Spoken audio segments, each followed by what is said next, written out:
জামালপুরের সরিষাবাড়ীতে পৌর বিএনপির দোয়া ও ইফতার মাহফিল অনুষ্ঠিত হয়েছে। শনিবার বিকেলে পৌর এলাকার সরিষাবাড়ী মডেল সহকারী প্রাথমিক বিদ্যালয় মাঠে পৌরসভার ১, ২ ও ৩ নং ওয়ার্ড বিএনপি ও অঙ্গ সহযোগী সংগঠনের আয়োজনে এ দোয়া ও ইফতার মাহফিল অনুষ্ঠিত হয়।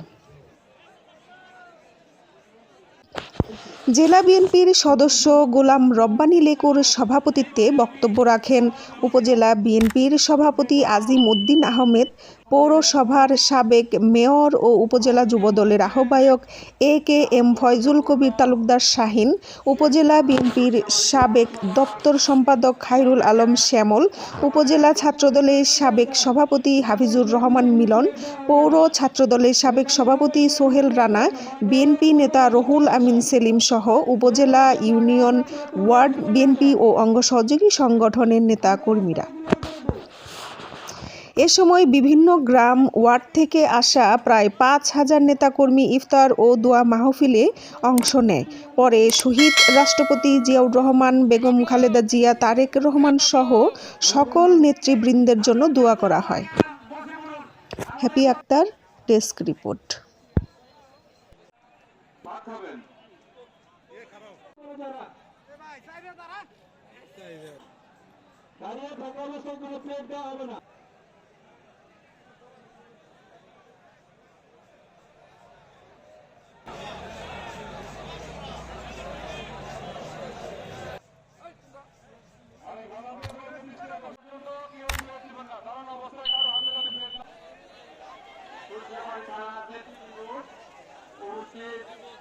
সবাইকে আমার শেষ করবেন, আমি আসলে বক্তব্য দেব না, এই আসতে পারি নাই।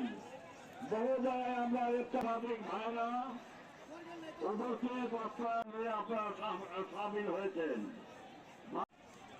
ইফতার মাহফিলে সম্মানিত এই মুদারামিয়ান সভার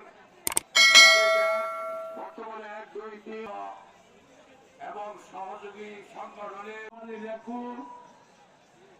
আজকে তাৎপর্যপূর্ণ শেষ আলোচনা